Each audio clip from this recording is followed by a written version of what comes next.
CPR lagi yang sudah disiapkan untuk kami.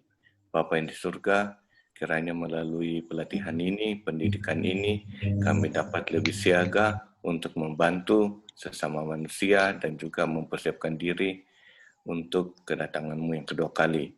Kami juga berdoa Tuhan, kiranya Engkau boleh bantu kami, teman-teman kami yang mungkin dalam proses untuk ikut sambung masuk ke dalam channel Yes CPR ini, kiranya mereka dapat memperoleh sambungan internet yang bagus, yang konstan sehingga proses belajar mereka pun dapat berlangsung dengan baiknya. Terima kasih Tuhan, kami berdoa juga bagi kakak-kakak yang akan memimpin acara ini, kiranya double porsi kebijaksanaan dari surga diturunkan di atas mereka. Di dalam nama Yesus kami berdoa, amin. Amin. Terima kasih Kak Billy. Sekarang kami akan acara selanjutnya adalah pengkajian korban yang akan dibawakan oleh Master Guide Christila Clara.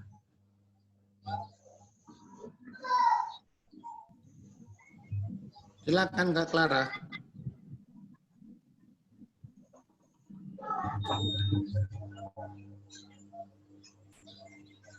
Oke, sambil menunggu Kak Clara on. Kak Clara belum masuk di Zoom ya? Sayang, oh sudah ada. Kak Clara, ayo silakan.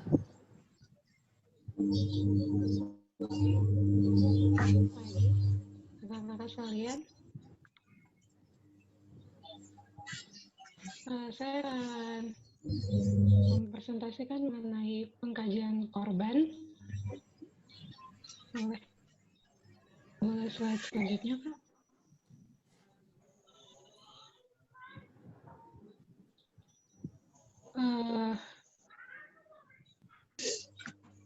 Yang pertama, peserta mampu melakukan pengkajian korban dengan tepat dan benar sehingga mampu melakukan tindakan emergensi atau darurat dengan tepat pada waktunya, memberi laporan yang tepat benar kepada dispatcher, serta melakukan transportasi darurat dengan metode yang tepat, benar, cepat, aman, dan nyaman.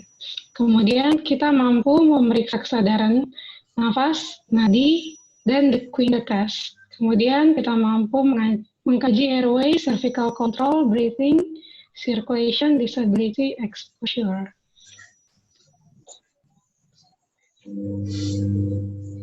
Nah, mengenai kesadaran ini kita bisa tahu dari adanya respons. Untuk detailnya boleh kakak-kakak screenshot. Dan kesadaran adalah kualitas kewaspadaan yang dibagi menjadi AVPU. Ini adalah akronim dari atau singkatan dari bahasa Inggris, nanti akan dibahas di slide selanjutnya. Dan orang bisa dikatakan sadar jika dia bisa waspada, bangun, siuman, peduli, insaf, dan bertanggung jawab. Nah, selanjutnya, untuk cek respon, kita bisa tahu dengan memanggil namanya, atau kalau kita tidak tahu namanya, kita panggil Bapak, Ibu, Nona, dan lain-lain. Nah, untuk cek respons ini, misalnya tadi kan AVPU, A itu adalah alert, V itu adalah verbal, P itu pain, U itu unresponsive. Kalau yang A alert, kita panggil dia sadar, dia kasih respon. Kemudian kalau misalnya dia responnya hanya verbal, kita panggil dia sebenarnya tidak sadar. Jadi dia ada respon setelah dipanggil, kemudian dia tidur lagi. Kemudian kalau misalnya kita panggil, kalau kita pegang bahunya, kita goncang-goncangkan, itu di pain. Kalau misalnya dia tidak sadar, dia ada respons setelah digoncangkan bahunya, lalu tidur lagi. Itu respon karena ada pain, karena ada goncangan di bahunya. Kemudian yang terakhir kita sudah panggil, kita goncangkan bahunya.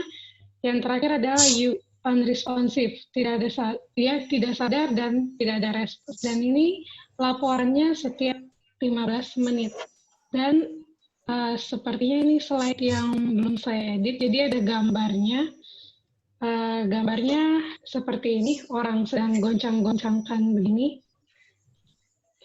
Kemudian yang selanjutnya adalah mengenai nafas. Nafas ini terdiri dari ventilasi, kita bernafas dan hembuskan nafas, kemudian difusi, pertukaran gas oksigen dengan karbon dioksida, kemudian perfusi gas oksigen tadi diedarkan ke seluruh tubuh dengan darah, kemudian ritme.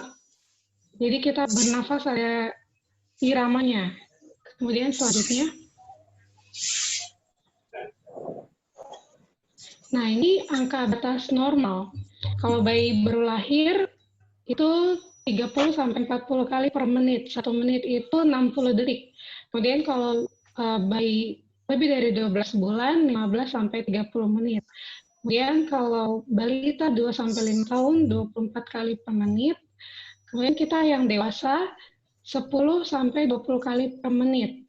Jadi kalau misalnya kita orang dewasa tidak dianggap normal bernafas jika dalam 1 menit kita kurang dari 10 kali bernafas atau lebih dari 30 kali bernafas. Dan kita biasanya seperti gitu itu setiap menit berkisar 1-2 kali. Nah, kemudian untuk cek nafas, tekniknya adalah kita bisa mengukur, misalnya kita sadar itu diukur 1 menit, 60 detik. Tapi kalau kondisi tidak sadar, itu cek nafasnya 5-10 detik. Nah, ini ada gambarnya. Seperti ini. Dia memakai sarung tangan, dia pegang dadanya, kemudian dia rasakan dengan pipinya dari mulut orang tersebut atau dari korban. Nah, kemudian hasil yang harus kita laporkan adalah pertama kecepatan, jumlah nafas dalam semenit sesuai usia yang tadi, kemudian regularitas ritmenya tadi dia teratur atau tidak teratur. Nah, kalau tidak teratur biasanya ada rentang angkanya 12-20. Kalau teratur angkanya tunggal. Kemudian kedalamannya, apakah dia bernafasnya dalam, dangkal, atau kadang dalam, kadang dangkal. Dan ini dilaporkan setiap 15 menit. Kemudian yang selanjutnya adalah tentang nadi. Nadi itu adalah pembuluh darah, dan ini yang menyalurkan darah dari jantung ke seluruh tubuh dan juga dari jantung ke paru-paru. Dan untuk cek, kita ambil dari arteri. Nah, selanjutnya, angka batas normal. Normal nadi itu berdetak kalau pada bayi 85-200 kali per menit. Kalau anak-anak 2-10 tahun 60-140 kali per menit. Kalau dewasa 55-100 kali per menit. Nah, untuk cek nadi, tekniknya adalah kita meraba dengan 3 jari, telunjuk, jari tengah, sama jari manis. Dan teknik perabaan ini selama 1 menit. Kalau bayi sampai 5 tahun itu di femoral atau brachial, itu ada di paha sama di lengan atas. Dan anak-anak lebih dari 5 tahun juga sama. Dan kita dewasa itu paling mudah adalah di karotis di leher. Ini saya ada gambarnya. Kalau untuk bayi itu begini, dan ini ada 2. Kemudian kalau orang dewasa di sini lebih mudahnya. Kita biasanya ada di ujung lengan bawah, tetapi kalau misalnya dalam hal darurat begini lebih baik di sini karena supaya kita sekalian cek nafasnya juga. Nah, untuk tadi cek nadi, kondisi korban sadar kita kaji selama 60 detik. Tapi kalau tidak sadar maksimal 5-10 detik. Artinya sampai 10 detik tadi kita kalikan 6 supaya dapat hasil untuk 1 menit. Dan hasil yang harus kita laporkan pertama kecepatan, apakah 55-100 kali per menit. Kemudian kekuatan, kuat, lemah, atau tidak teraba. Kemudian regularitas, dia teratur atau tidak teratur nadinya. Dan ini dilaporkan setiap 15 menit. Selanjutnya, mengenai kapiler. Kapiler adalah jaringan pembuluh darah penghubung antara arteri dan vena. Arteri itu yang menyalurkan darah dari jantung ke seluruh tubuh, dan vena itu dari seluruh tubuh ke jantung. Jadi kapiler ini seperti kalau di jalan raya itu jalan putar. putar balik gitu. Jadi kita pergi dari jantung ke seluruh tubuh, kemudian ke kapiler, putar balik, baru kembali lagi ke jantung. Jadi kapiler itu dia selalu terletak di ujung-ujung. Nah, selanjutnya untuk cek sirkulasi, karena kapiler ini terletaknya di ujung-ujung, itu kita tekniknya adalah ngambil ujung distal dari kuku, maksudnya di ujung-ujung kuku kita ini kan.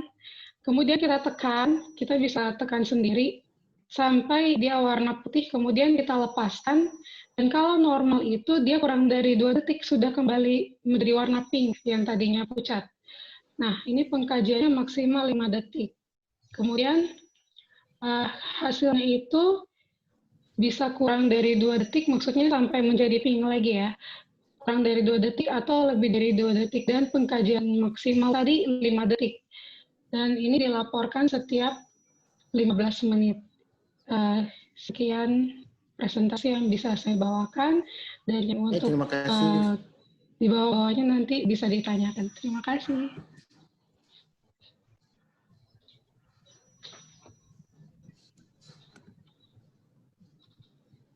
Terima kasih, Kak. Sekarang untuk FPAO akan dibawakan oleh Kak Master Guide Edi Hurupati. Oke, selamat pagi kawan-kawan semua. Selamat berjumpa kembali di pelatihan CPR online. Pagi ini saya akan berbicara tentang obstruksi jalan napas. Jadi obstruksi jalan napas itu adalah gangguan ketika kita mendapat masalah. Oke, kita mulai dengan ini bagian daripada basic life support, dan kita harus pertama memikirkan tentang apa yang firman Tuhan atau pena inspirasi berbicara tentang nafas hidup. Alfa dan Omega jilid 1 halaman 75 berkata, tidaklah mempunyai kuasa untuk menciptakan atau memberikan kehidupan. Hal ini merupakan hak mutlak Allah sendiri. Jadi satu-satunya yang bisa memberikan nafas hidup kepada segala sesuatu adalah Allah. Kemudian di dalam Yehezkiel 27 ayat 5 firman Tuhan berkata dalam dua terjemahan, beginilah firman Tuhan Allah kepada tulang-tulang ini. Aku memberi nafas hidup di dalammu, supaya kamu hidup kembali. Lalu di terjemahan yang satu lagi dia katakan lebih agak tegas. Aku Tuhan yang maha tinggi, meniupkan nafas.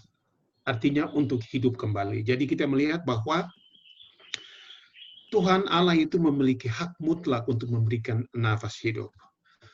Oke, mari kita lihat selanjutnya tentang apa itu obstruksi jalan napas. Obstruksi jalan napas adalah penyumbatan di bagian manapun dari jalan nafas. Jalan nafas adalah sistem tabung yang kompleks yang membawa udara yang dihirup dari hidung dan mulut ke paru-paru. Obstruksi dapat mencegah sebagian atau seluruhnya udara masuk ke paru-paru Anda. Nah, beberapa penghalang jalan nafas bersifat ringan, tetapi sementara yang lainnya adalah keadaan darurat yang bisa mengancam jiwa dan membutuhkan perhatian medis yang segera. Kemudian kita berbicara tentang posisi.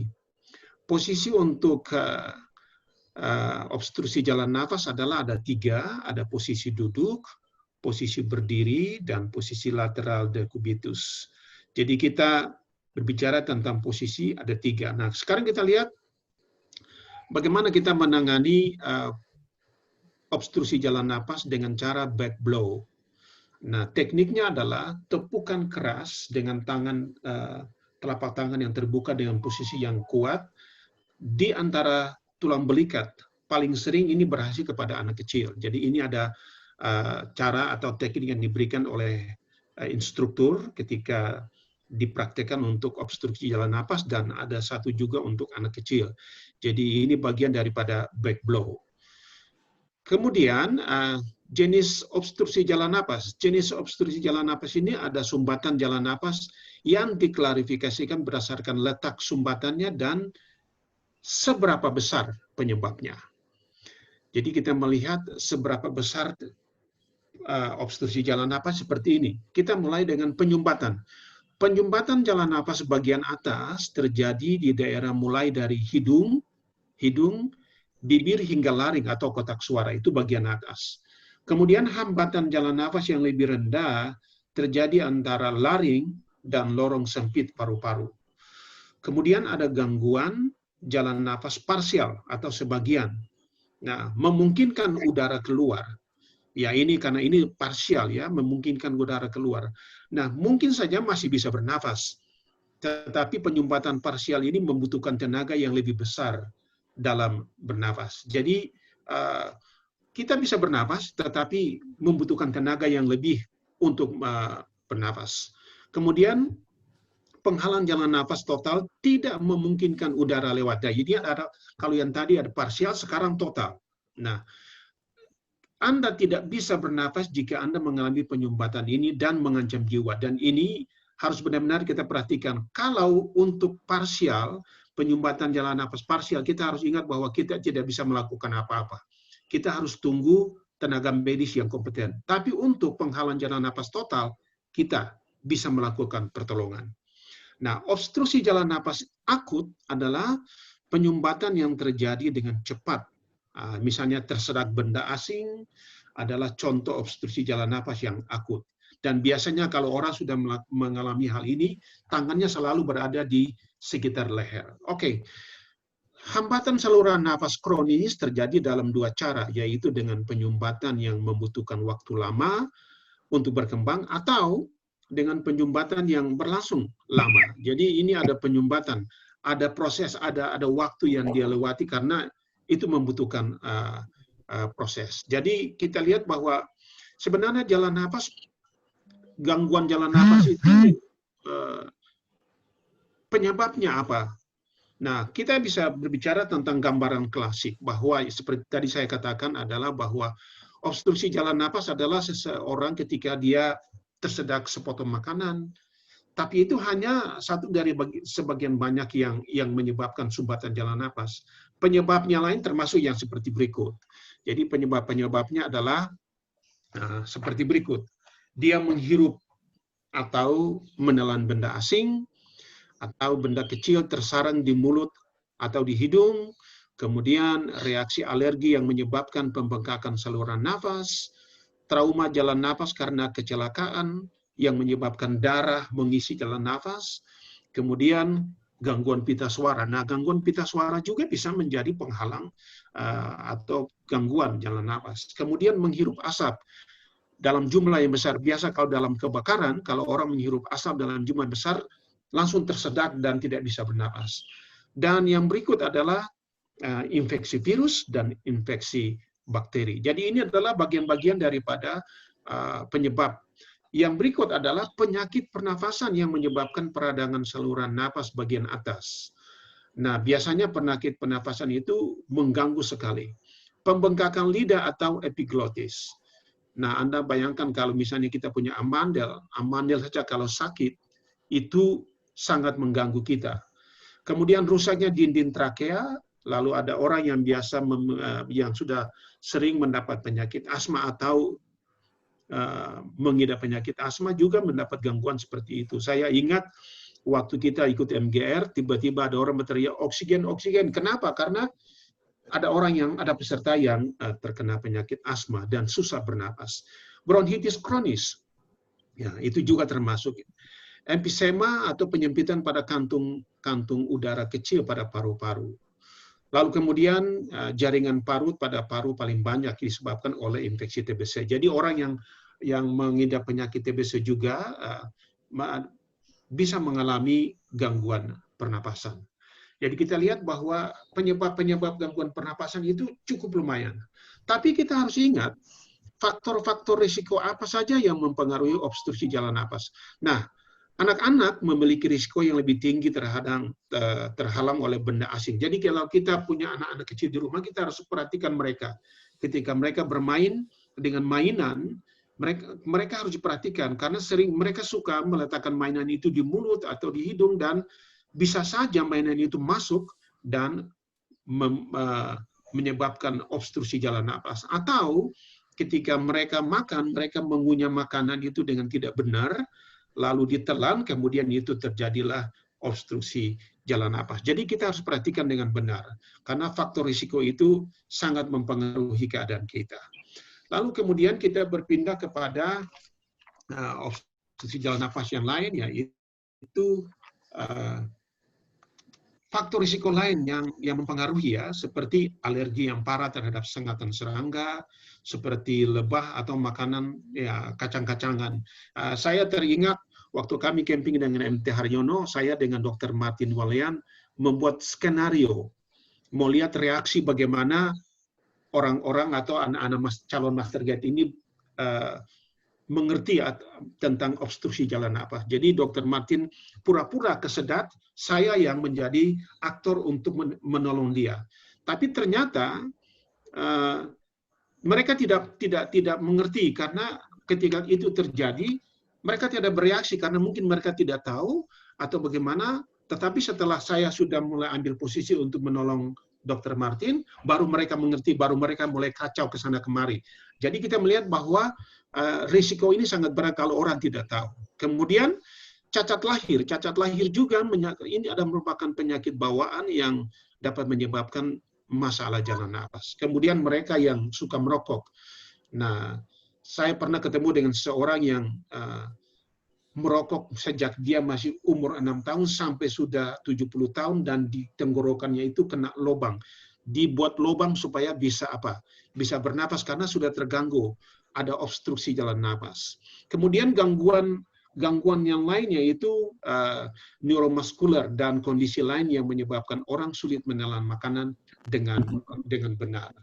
Jadi kita melihat bahwa itu sangat penting untuk mengerti. Namun gejala obstruksi jalan napas itu ada, kita lihat seperti ini. Gejala obstruksi jalan napas tergantung pada penyebabnya dan lokasi obstruksi. Gejala yang mungkin Anda alami meliputi seperti ini, agitasi. Ini gejala-gejalanya. Jadi kalau kita tiba-tiba melihat orang dalam keadaan seperti ini, denyut nadinya meningkat dan tidak beraturan, sianosis atau kulit berwarna kebiruan terutama pada ujung alat gerak dan mukosa bibir, lalu kemudian orangnya kelihatan kebingungan, sulit bernapas, terengah-engah, panik, suara bernapasnya bernada tinggi seperti mengigau, kemudian ketidaksedaran. Jadi kita melihat bahwa ini adalah gejala-gejala obstruksi jalan napas yang harus kita perhatikan. Nah, ada beberapa hal yang dapat saya lakukan saat saya menunggu layanan darurat tiba. Artinya ketika Anda berhadapan dengan keadaan seperti ini, ketika Anda berhadapan dengan keadaan seperti ini, Anda harus sambil menunggu layanan darurat tiba, apa yang bisa Anda lakukan? Kita mulai dengan ada manuver, namanya Heimlich Maneuver. Heimlich Maneuver tekniknya adalah, nanti kita lihat gambar sebentar, satu kaki kita dimasukkan di antara kedua kaki korban, tangan dikepal dan diletakkan di ulu hati. Tangan yang lain memeluk korban dari belakang dan ditumpuk pada tangan yang dikepal di depan ulu hati tadi. Hentakan keras ke dalam dan ke atas. Hati-hati. Hentakan keras ini bukan cuma ke dalam. Kita harus ingat bahwa kalau cuma ke dalam, tidak ada tekanan udara untuk mendorong benda asing itu keluar. Jadi harus ke dalam dan ke atas. Itu harus sama-sama. Inilah tekniknya. Jadi kita mulai dari ini teknik back blow versus manuver Heimlich, dan ini self-aid. Jadi tangan kita harus benar-benar disiapkan, lalu kita sentakan di tulang belikat sebelah belakang dengan cukup kencang, lalu sampai pada titik yang benar. Itu adalah back blow. Kemudian kalau kita bicara masalah manuver Heimlich ini, seperti tadi saya jelaskan, orang yang melakukan manuver kemudian mengepalkan tangan dengan satu tangan dan meletakkannya sedikit di atas pusat, seperti tadi saya jelaskan. Mereka kemudian harus meraih kepalan tangan itu dengan tangan mereka yang lain.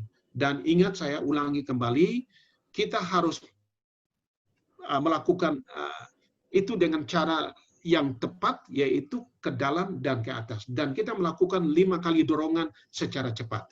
Karena kalau kita tidak melakukan hal ini dengan kecepatan yang lebih tepat, maka tidak akan berhasil. Tidak akan berhasil. Kemudian ini ada beberapa gambar yang menunjukkan bagaimana self-aid, ya.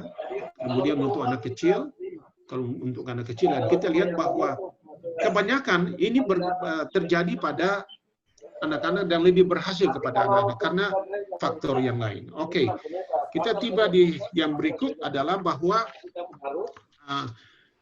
ada beberapa istilah yang kita kenal namanya adalah abdominal thrust. Abdominal thrust itu tekniknya adalah dorongan keras dengan tumit tangan pada ulu hati, tapi korban dalam keadaan terlentang. Kemudian ada juga yang namanya chest thrust. Chest thrust itu tekniknya adalah hentakan dilakukan di sternum. Dan ini khusus untuk ibu hamil dan orang yang sangat gemuk. Jadi kita juga harus paham bahwa ketika kita bertemu dengan korban yang gemuk atau ibu hamil, kita harus tahu bagaimana caranya. Nah, ini seperti yang tadi sudah saya jelaskan bahwa teknik melakukan back blow, kemudian teknik melakukan Heimlich maneuver, kemudian teknik melakukan self-aid, dan teknik melakukan chest thrust, dan lain-lain. Jadi, kita harus ingat bahwa faktor-faktor ini harus kita mengerti dan kita pahami dengan benar. Teknik-teknik ini harus kita kuasai. Karena kalau tidak kita kuasai, maka ketika kita berhadapan dengan korban, kita tidak bisa melakukan apa-apa. Oke, kemudian kita lanjutkan. Kita lanjutkan ke bagian yang lain adalah yang masih berhubungan dengan obstruksi jalan napas. Nah, biasanya para dokter atau para medis mengerti bahwa ada satu jenis epinefrin atau suntikan epinefrin dapat membantu seseorang mengatasi shock. Artinya ketika orang sedang mengalami obstruksi jalan napas, biasanya dia terengah-engah dan shock. Tetapi medis yang profesional, ya, harus selalu mengevaluasi orang yang menerima suntikan. Jadi ini adalah bagian daripada para medis yang ketika para medis datang, kita serahkan kepada mereka dan mereka bisa melakukan. Tetapi ujung-ujungnya, kakak-kakak semua, ujung-ujungnya kalau memang semuanya prosedur yang tadi kita lakukan tidak berhasil, maka yang terakhir adalah kita harus melakukan resusitasi jantung paru.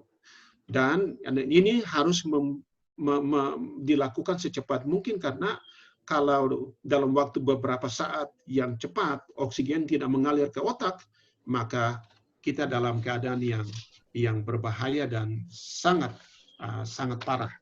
Jadi, tetapi saudara-saudara, kakak-kakak semua, ini saya punya satu ilustrasi. Anda lihat di sini ada orang yang terlentang, ada masker, ya. Lalu di atas itu ditulis unexpected killer. Is it true? Obstruksi jalan napas yang terkini. Nah, kakak-kakak, waktu beberapa hari terakhir ini saya dapat berita bahwa di Monas tiba-tiba ada seseorang yang bersepeda memakai masker terjatuh. Lalu orang berkata bahwa, wah, karena dia pakai masker, lalu dia pingsan, lalu mati. Sebenarnya itu bukan masker penyebabnya. Itu adalah penyakit jantung. Cuma masker bisa juga menjadi pencetus. Kenapa? Karena Anda bayangkan, saya sendiri kalau pakai masker lalu berjalan cepat, itu bernafasnya susah. Dan bisa saja masker itu dimasukkan dalam kategori obstruksi jalan napas, tapi bukan itu penyebabnya. Dia sudah punya penyakit bawaan. Seperti tadi, ada orang yang mendapat obstruksi jalan napas karena paru-paru terganggu. Kemudian amandel. Dan jantung juga merupakan bagian daripada penyakit yang kita sebut dengan jalan napas. Jadi kita bersyukur kepada Tuhan karena kita diberikan ilmu, berikan pengetahuan untuk mengerti bagaimana kita menangani masalah yang berhubungan dengan obstruksi jalan napas. Demikian dari saya, mudah-mudahan ini bisa membantu kita semua untuk menjadi instruktur yang lebih baik di kemudian hari. Tuhan memberkati. Danke, Kak Edi. Luar biasa. Terima kasih, Kak. Terima kasih, terima kasih. Danke, Kak Edi. Sama-sama. Danke well. Danke well. Terima kasih. Oke. Izinkan Kak Fandi sebagai host juga supaya bisa share screen.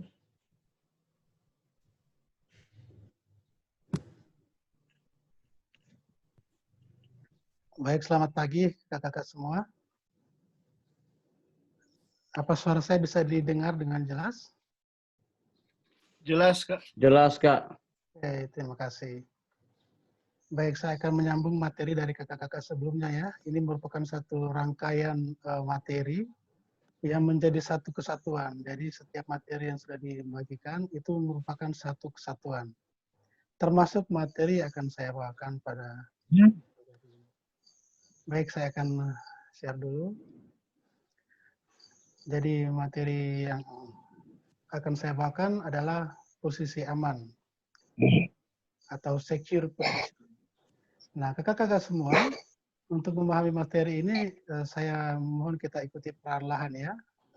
Baik dari tujuan, diharapkan setelah materi ini selesai, kita semua sudah dapat manfaatnya. Nah, apa sasaran dari materi kita pada pagi hari ini? Sudah bisa dilihat slide saya ya? Nah, sasarannya adalah diharapkan setelah mengikuti kelas ini, kita semua dapat memahami prinsip dasar dari posisi aman.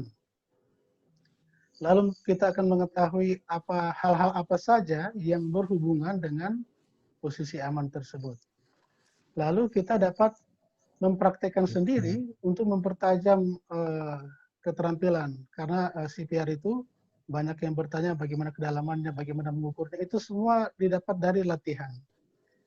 Dan kemudian kita dapat menerapkan posisi aman itu dengan baik dan benar. Memang karena ini posisi aman itu kelihatannya sederhana, jadi kemungkinan kita malas untuk mempraktekannya sehingga kita asal-asalan mengerjakannya. Diharapkan kita menjadi terampil dalam penerapan dan dalam pelatihan kepada orang muda di klub kita atau di jemaat kita masing-masing sehubungan dengan perwujudan keselamatan dan pelayanan. Karena ini semua menjadi bagian dari pelayanan kita sebagai Master Guide dan sebagai anggota YES. Lalu apakah yang disebut dengan posisi aman itu? Posisi aman itu atau di luar sana seringkali disebut recovery position atau secure position. Adalah cara aman dalam menerapkan posisi pemulihan setelah barangkali setelah dia di CPR atau dalam beberapa kondisi. Nah, untuk memulihkan kita menerapkan posisi aman. Posisi aman itu mengacu pada salah satu dari serangkaian variasi posisi telungkup lateral atau 3/4 tubuh, di mana korban yang kita terapkan ini tidak bernapas, tidak sadar tetapi bernapas. Ya, saya ulangi, tidak sadar tetapi bernapas. Nah, ini dapat diterapkan sebagai bagian dari perawatan pertolongan pertama. Jadi ini posisi aman ini adalah serangkaian dari pertolongan pertama yang kita lakukan kepada korban atau kepada pasien. Nah, semua bentuk posisi pemulihan memiliki prinsip dasar seperti ini. Nah, ini kakak boleh catat atau boleh di foto ya, di screenshot. Mulut ke bawah sehingga cairan dapat mengalir dari jalan napas pasien. Artinya mulut itu mengarah ke bawah. Kemudian dagu tidak tertekuk agar epiglotis tetap terbuka.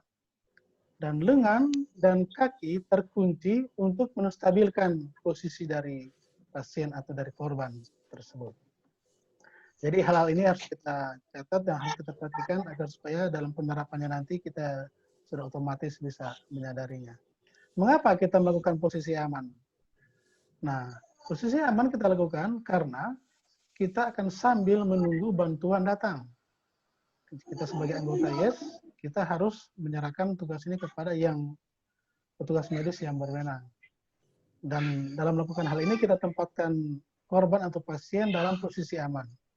Sambil menunggu pertolongan datang, sambil kita mengecek kesadaran dari pasien korban, seperti yang sudah dijelaskan Kak Clara tadi.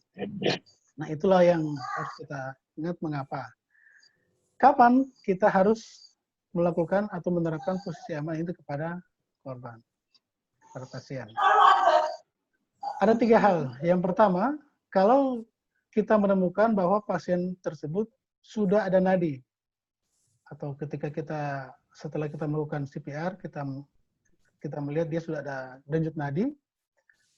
Yang kedua adalah pasien sudah ada nafas, tapi belum sadar. Atau sudah sadar, namun belum dapat berjalan. Jadi, kapan kita menerapkan ini, ya, nah, 3 kondisi inilah yang menentukan. Denyut nadinya sudah ada, kemudian belum sadar, sudah bernafas tapi belum sadar, atau dia sudah sadar tapi belum dapat berjalan.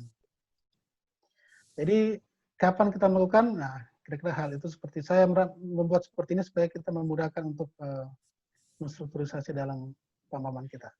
Lalu bagaimana? Ini yang penting, bagaimana kita menerapkan posisi aman itu. Langkah yang pertama adalah kita sebagai penolong berlutut di samping korban, ya, di samping korban atau pasien. Kemudian langkah kedua, lengan korban yang berada di dekat kita, di sisi dekat kita, kita letakkan menjauh kepalanya. Seperti pada gambar ini, kita tinggal ikutin aja. Kita berlutut, pegang tangannya, kemudian kita arahkan ke kepalanya, tangan yang di sisi dekat kita. Kemudian langkah yang ketiga adalah lengan yang di sisi jauh, kita dekatkan ke sisi kita. Lalu pemegangnya adalah jempol kita sebagai penolong bertemu dengan jempol korban, agar supaya memudahkan kita untuk mengarahkan tangannya. Lalu tangan korban itu kita letakkan di pipinya. Nah, pada gerakan selanjutnya kita akan tahu kenapa harus kita meletakkan tangannya di pipinya. Langkah keempat, kaki dari sisi jauh, kaki dari korban di sisi jauh kita ditekuk. Kita tekuk. Sambil kita mengarahkan tangannya ke pipinya. Lalu langkah berikutnya, kita pegang bahu dan pinggulnya untuk kita untuk persiapan melakukan langkah keenamnya, yaitu kita menggulingkan korban ke arah kita, ke arah penolong. Kemudian lutut harus bertemu dengan lantai sampai posisi aman. Sehingga tangan yang tadi yang kita letakkan di pipinya akan menjadi sandaran kepalanya. Nah, lutut ini perlu kita perhatikan, jangan asal tarik karena harus menyentuh lantai agar supaya posisinya stabil. Nah, langkah-langkah ini kita terapkan juga apabila kita menerapkan di sisi sebelahnya. Jadi apakah di sisi kiri atau di sisi kanan, langkah-langkahnya sama. Nah, kita perhatikan gambar-gambar ini ya. Langkah-langkahnya sama seperti tadi. Kita berlutut di samping korban, tangan dekat kita letakkan di atas kepala, kemudian tangan jauh kita ambil, jempol kita ketemu jempolnya, lalu kita letakkan di pipinya, lalu kita tekukan lututnya, dan kita pegang pundak dan bahunya, lalu kita gulingkan dia ke arah kita. Baik, untuk saya harapkan kakak-kakak bisa mempraktikkan sendiri di rumah ya. Dan saya akan berikan contoh video di berikut ini. Mudah-mudahan videonya bisa dilihat ya.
Baik, itulah langkah-langkah bagaimana cara kita menerapkan posisi aman kepada korban. Mudah-mudahan ini bisa kita ingat dan kita bisa terapkan sendiri.